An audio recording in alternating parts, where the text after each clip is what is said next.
Vivek, you have proposed cutting giant parts of the United States government at the federal level and at the executive level. So without getting into all of it, let me just name three of them: Department of Education, FBI, and IRS. So to most people, that sounds a little crazy. Are we not going to collect taxes? Are we not going to do law enforcement?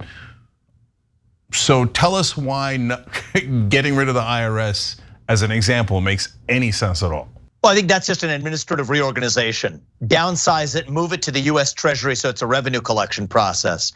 I can tell you about the FBI. I mean, this is the one I get a lot of questions about, and I think is the most understandable pushback that people have, and I can do the education one too.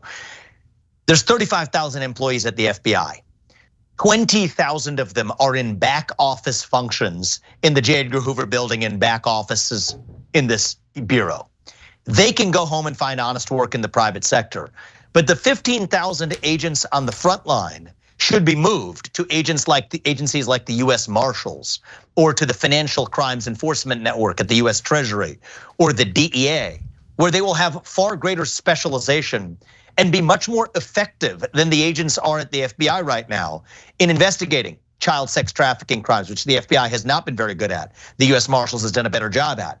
Specialized white collar investigations, where people at the FBI lack the specialization that people at the US Treasury Department's Financial Crimes Enforcement Network actually have.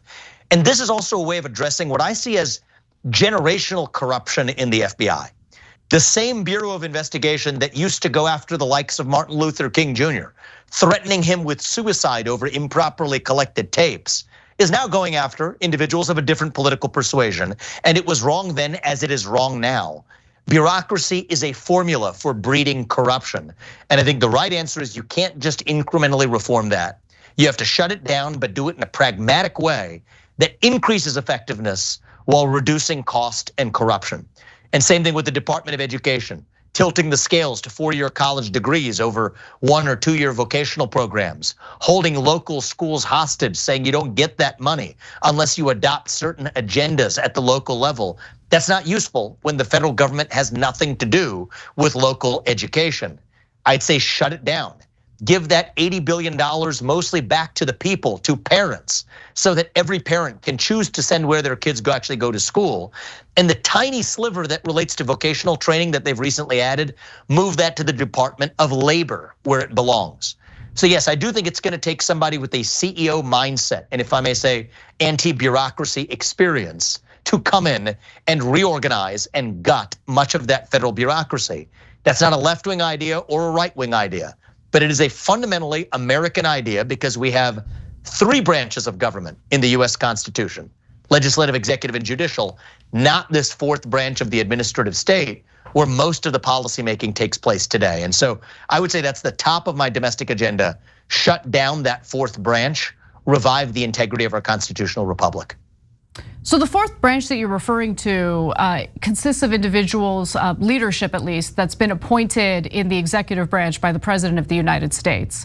The Department of Education, of course, to give you an example, your favorite politician in the world, Donald Trump, appointed Betsy DeVos, and she engaged in the reversal of certain policies of the education department that did seek to help students who had been defrauded by for-profit colleges.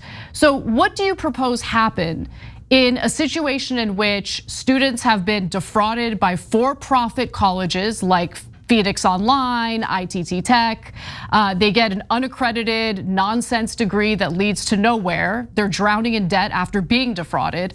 How exactly would you deal with those situations with the elimination of the education department?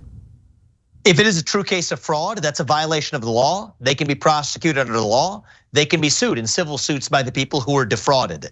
No different than any other commercial relationship that exists in the private sector. However, when you have a bureaucracy at the Department of Education that's spending that $80 billion at a moment where school choice programs across the country are underfunded, it's not even close, which is a better use of money. Put that $80 billion budget in the pockets of parents across this country. It'd be about 1.6 billion per state in this union. It's not even close, which is a better use of funds. And I think you avoid a lot of the bureaucratic corruption. And you're right, the people who sit on top of those agencies are appointed by a democratically elected US president, 99.999% of those employees do not fit that description. To the contrary, they're protected by, I think, bad policy, but so-called civil service protections that have stopped the US president or the duly elected representatives or even cabinet secretaries from firing those employees, which creates a culture of rot, of laziness, of ineffectiveness, and yes, even of corruption in many of those agencies. And so I have a simple proposition. I think the people who we elect to run the government, they ought to be the ones who actually run the government. And if there are people who disagree with me, if they're the people who I don't vote for, I accept that. But we live in a constitutional republic where at least the people who we elect to run the government ought to be the ones who are actually running it, when most of the policy decisions made regulating our energy sector, to our healthcare sector, to financial markets, to education, come from unelected bureaucrats in the federal government. And that serves neither Republicans nor Democrats nor any American well. And that's gonna change on my watch as president. Hey, thanks for watching that video. We really appreciate it, guys. And we appreciate it if you become members, because that allows us to be independent, honest, progressive, all the things that you don't get from corporate media. And all of that is because of you guys. Hit the join button below and become one of us, become a Young Turk.